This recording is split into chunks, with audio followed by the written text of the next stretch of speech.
अस्सलामुअलैकुम। Drama serial बड़े भैया की आने वाली एक साथ बहुत ही दिलचस्प होने वाली है। शुरू में लग रहा था कि ये ड्रामा शायद बोर करेगा, लेकिन जैसे जैसे एक साथ गुजरे हैं ये ड्रामा बहुत ही दिलचस्प होता जा रहा है। फरीहा बीमार क्या हुई, शुएब को तो मौका मिल गया महविश के करीब आने का, लेकिन वो इस चीज से बहुत ज्यादा चिढ़ती है और उसने कबीर को ये बात बता भी रखी है कि वो मेरे जानबूझकर करीब आता है और उसकी ये बात मुझे बिल्कुल भी पसंद नहीं। शुएब को लग रहा था कि महविश ने कबीर को फंसाया है, तभी तो इतनी एज का डिफरेंस होने के बावजूद भी महविश ने कबीर जैसे शख्स का इंतखाब किया। अपनी इसी सोच की वजह से वो अब महविश से दोस्ती करना चाहता है, लेकिन उसे मुंह की खानी पड़ती है। महविश से शादी करने के बाद कबीर बहुत ज्यादा खुश होता है। वो उससे कहता है कि जिंदगी इतनी पुरसकून भी हो जाएगी, ये कभी मैंने सोचा नहीं था, वरना तुमसे बहुत देर पहले का ही शादी कर लेता। घर के तमाम अफराद महविश से बहुत ज्यादा खुश होते हैं, क्योंकि महविश बड़े ही अच्छे तरीके से अपने घर की जिम्मेदारियां निभाती है। यहाँ तक कि फरीहा और अमल का भी बड़े ही अच्छे तरीके से ध्यान रखती है जब फरीहा बीमार होकर आती है।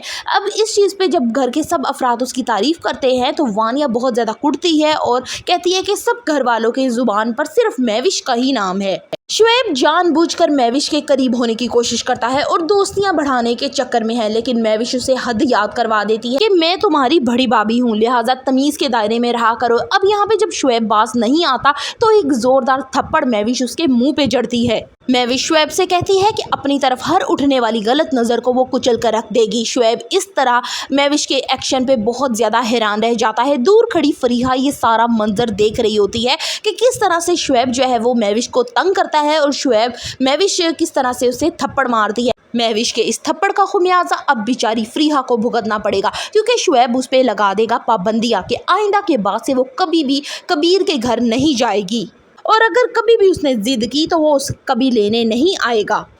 महविश को लग रहा था कि ज़िंदगी अब बहुत ही आसान हो जाएगी। कबीर का साथ पाकर वो बहुत ज़्यादा खुश थी, लेकिन उसे ये नहीं पता था कि एक के बाद एक दुश्मन उसके सामने आता जाएगा और घर में ही उसे नीचा दिखाने की कोशिश की जाएगी। पहले वानिया, शुएब और अब जो अलमीर की नई दुल्हन आएगी यानी कि वो मिशल, वो भी वानिया जैसी ही होगी और वानिया का ही साथ देगी। वो भी बड़े भैया से यानी कबीर से नफरत करती है और उसकी नफरत की आग जो है वो महविश को भी अपनी लपेट में ले लेगी।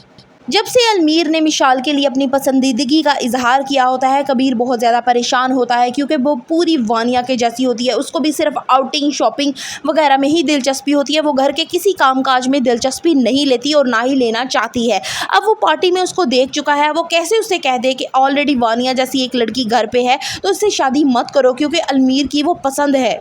वानिया ने भी अपने चेहरे से झूठी मोहब्बत का निकाब उतार के फेंक दिया है और महविश से कहती है कि अगर कभी भी तुमने मेरे रास्ते में आने की कोशिश की तो याद रखना मेरा नाम वानिया है, तुम्हें कभी भी छोड़ूंगी नहीं। क्या होगा कबीर का अगला फैसला? For the further reviews of बड़े भैया करनी, subscribe my channel and like the video.